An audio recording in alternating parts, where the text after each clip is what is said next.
the object of Buddhist discipline or methods of psychological training is, as it were, to bring about a state of affairs in which the individual feels himself to be everything that there is, the whole cosmos, focused, expressing itself here. Now, in that way, your sense of identity would be turned inside out.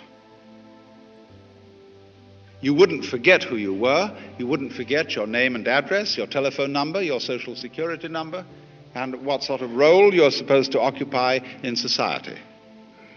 But you would know that this particular role that you play, this particular personality that you are, is superficial, and the real you is all that there is.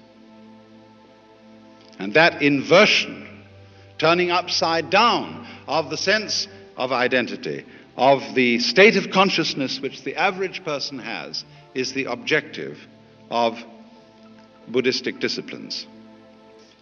The method of teaching something in Buddhism is rather different from methods of teaching which we use in the Western world.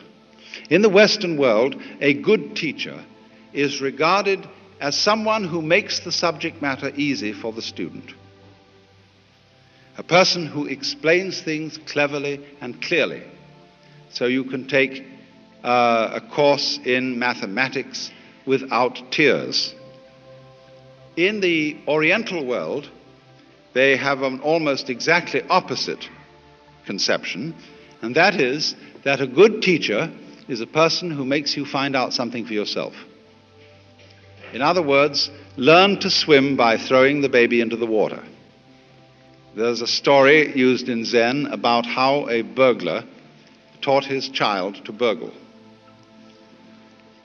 He took him one night on a burgling expedition and locked him up in a chest in the house that he was burgling and left him.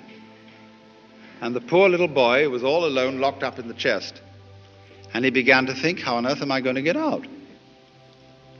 So he suddenly called out, "Fire! Fire!" And everybody began running all over the place, and they heard this shriek coming from inside the chest, and they unlocked it, and he rushed out and shot out into the garden. And just then everybody was in hot pursuit, calling out, "Thief, thief!"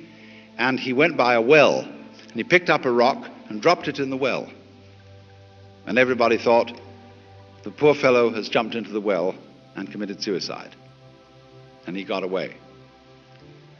He got home, and his father said, "Congratulations, you have learned the art." So do you see, William Blake once said, "A fool who persists in his folly will become wise."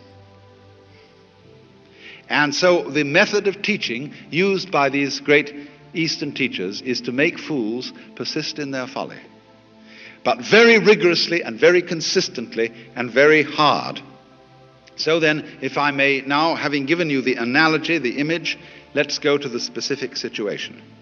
Supposing you want to study Buddhism under a Zen master, what will happen to you? Well, first of all, let's ask the question, why would you want to do this anyway? I can make the situation fairly universal. It might not be a Zen master that you go to. It might be a Methodist minister. It might be a Catholic priest. It might be a psychoanalyst. But what's the matter with you? Why do you go?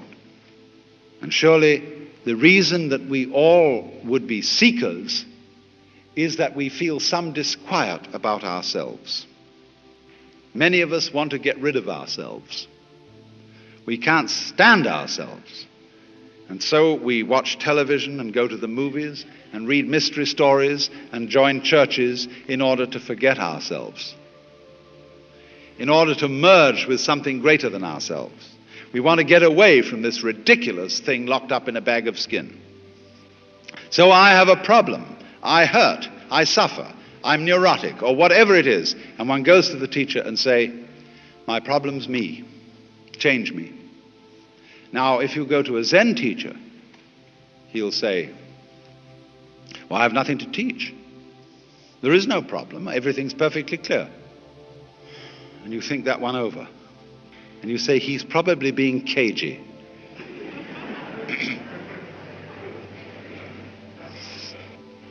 He's testing me out to see if I really want to be his student. So I know, according to everybody else who's been through this, that in order to get this man to take me on, I must persist. Do you know our saying, anybody who goes to a psychiatrist ought to have his head examined? There's a double take in that saying, you see. So in the same way, anybody who goes with a spiritual problem to a Zen master defines himself as a nut. And the teacher does everything possible to make him as nutty as possible. But the teacher says, quite honestly, I haven't anything to tell you. I don't teach anything. I have no doctrine. As I said to you in the beginning of this talk, I have nothing whatsoever to sell you. So the student thinks, my, this is very deep, because this nothing that he's talking about, this nothing that he teaches, is what they call in Buddhism shunyata. Shunyata is the Sanskrit for nothingness. And it's supposed to be the ultimate reality. But as you know, if you know anything about these doctrines, this doesn't mean real nothingness, not kind of just nothing there at all, not just blank, but it means no thingness. It's the transcendental reality behind all separate and individual things, and that's something very deep and profound. So he knows that when the teacher said, I have nothing to teach, he meant this very esoteric no thing.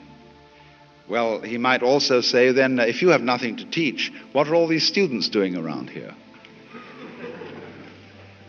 And the teacher says, they are not doing anything. They're just a lot of stupid people who live here.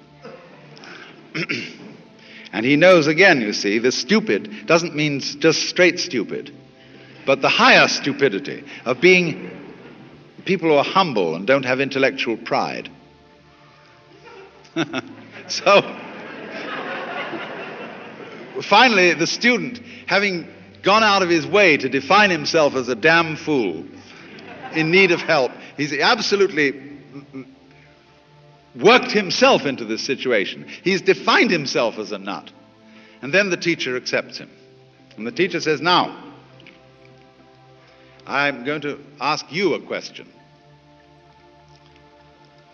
I want to know who you are before your father and mother conceived you. That is to say, you've come to me with a problem, and you've said, I have a problem. I want to get one up on this universe. Now, who is it that wants to get one up? I mean, who are you? Who is this thing called your ego, your soul, your I, your identity, for whom your parents provided a body? Show me that.